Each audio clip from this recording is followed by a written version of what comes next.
हट गया, आप मुंडिया लाना तो क्या दिखेंगे नहीं रोड पे। मैं हकीकत बता रहा हूं इन चीजों को। तो बाबा साहब के बारे में, और वो एक क्या हमारे लिए नहीं है, पूरे देश के लिए है। यहाँ फिर दूसरा सिस्टम लागू होगा।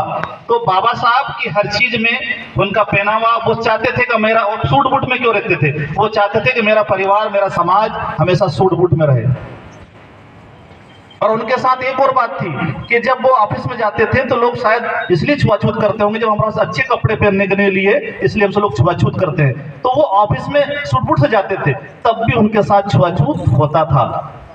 उनने सोचा कि यार कपड़े पहनने से प्रभाव नहीं पड़ रहा, ये तो इनकी मानसिक गुलामी है, हम कुछ भी बन जाएं, ये हमसे छुआछूत करेंगे। तब जाके उनने संविधान और इन चीज की रचना की, और फिर जाके वो स्टिक हुए। उनने पहले उस देश को अलग होने से भी, तोड़ने से भी बचाया। उनने मोहम्मद अली जिन्ना को भी बोला कि जिन्ना जी, आप जिस पाकिस्तान की अलग बात करने की बात कर रहे हैं, अलग पाकिस्तान में अलग देश से कुछ नहीं मिलेगा।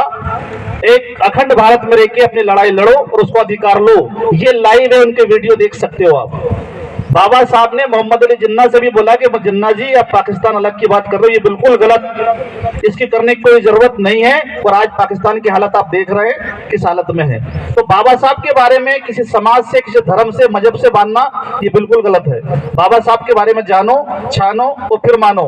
बाबा साहब विश्व लेवल के आदमी हैं। उनके विचार, उनकी सोच बहुत दूरगामी थी। वो देश हित में काम करते थे हमेशा। वो हमारे, जब अंग्रेज यहाँ से जाने लगे और देश में जब देश चलाने की बात आई, तो संविधान, जो बात कर रहे थे मेरे बच्चे अभी हाल, कि संविधान बनाने की बात आई, तो बाबा साहब को संविधान लिखने का आदेश ऐसा नहीं मिला था।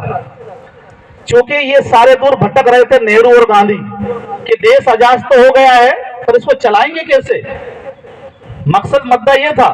ये विदेश में गए, वहां लोगों से भीख मांग रहे, साइमन कमीशन से बोल रहे कि हमने देश तो आजाद हो गया और आप छोड़ के आ जाओगे तो हम चलाएंगे कैसे देश को। तो फिर उन्होंने बोला कि तुम यहाँ क्यों आ रहे हो, हमसे ज्यादा होशियार आपके देश में आदमी है, वो अम्बेडकर, उससे मिल लो, लिख देगा संविधान, हमारे पास आने की जरूरत नहीं है। तब और नेहरू और गांधी उनके पास गए।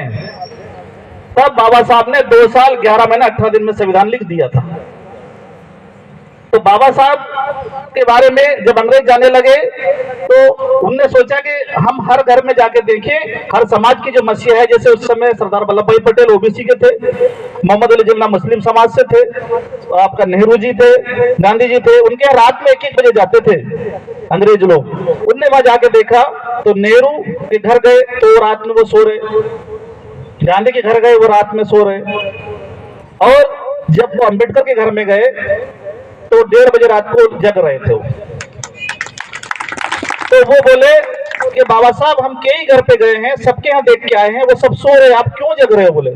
बोले साहब, उनका समाज जगा हुआ है इसलिए वो सो रहे हैं, और मेरा समाज सो रहा है इसलिए मैं जग रहा हूं। मरने से पहले कुछ लिख जाऊं तो उनको काम आएगा। ये बाबा साहब की सोच थी। बाबा साहब की मैं इसलिए बोल रहा हूँ कि यहाँ तो ठीक है, आप मना रहे हैं, अच्छी बात है, मैं बड़े बड़े ज्यादा मेरे को नहीं बोलना है, पर ये चीज बता रहा हूँ कि बाबा साहब है क्या। बाबा साहब बहुत बड़ी चीज है। और आप लोगों को धन्यवाद कि मैं पहली बार देख रहा हूँ कि झागरिया की धरती में शायद पहली बार ये उनकी जयंती बन रही है। ये शुरुआत है।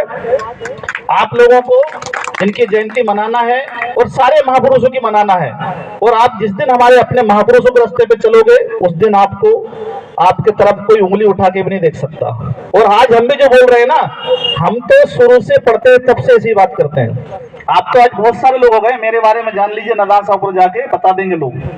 तो आप पढ़ो, अच्छे काम करो, नशा छोड़ दो, नशा रखो तो सिर्फ पढ़ाई का और समाज के काम का, और बिकना बंद कर दो, और बिकने, और जानो, छानो, फिर मानो, और अच्छे बुरे की पहचान रखो कि आप, आपको घुमा रहा है कि आप हमारे साथ है कि दूर का है, भले ही समाज का हो। इस चीज को ध्यान रखिए, क्योंकि हमेशा बाबा साहब को भी धोखा दिया है तो समाज के लोगों ने धोखा दिया है, दूसरे लोग नहीं धोखा देंगे आपको। ये गलत फहमी मत रहिए आप।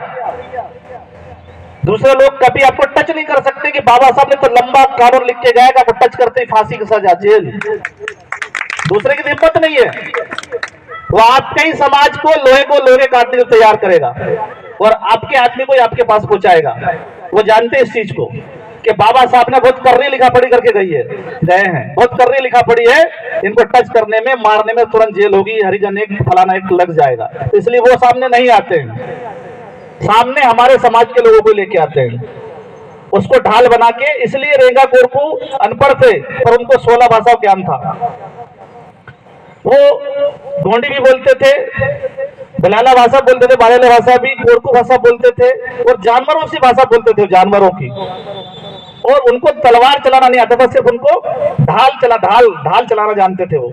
मतलब तलवार है, किसने मारा, जब आपको ढाल चलाना याद है तो बचोगे कैसे? तो पहले बचना सीखो। तो ये हमारे महापुरुष ऐसे नहीं है। इन महापुरुषों के बारे में जितनी बात करोगे उतना कम है। तो मेरा यही कहना है साथियों कि हमेशा हमारे साथ में जो हमारे पास बैठे हैं उनसे बच के, समझ के, जानो छानो फिर मानो, और पहचान करो कि आपका दुश्मन है आखिर कौन। मैं आपसे फिर कह रहा हूं, आपका कोई बाल बाका नहीं कर सकता सिर्फ आपके समाज के अलावा। ये हकीकत है। हमारे अभी निवार वाला कांड था, उसमें भी यही था। हमारे ही समाज के लोग उनके साथ में थे। इसलिए कहा है कि लकड़ी को काटते हैं कुल्हाड़ी, तो झाड़ बोलता है कि मेरे ही वाला उसके अंदर घुसा पड़ा है, ये तो कुल्हाड़ी मुझे क्या काटेगी।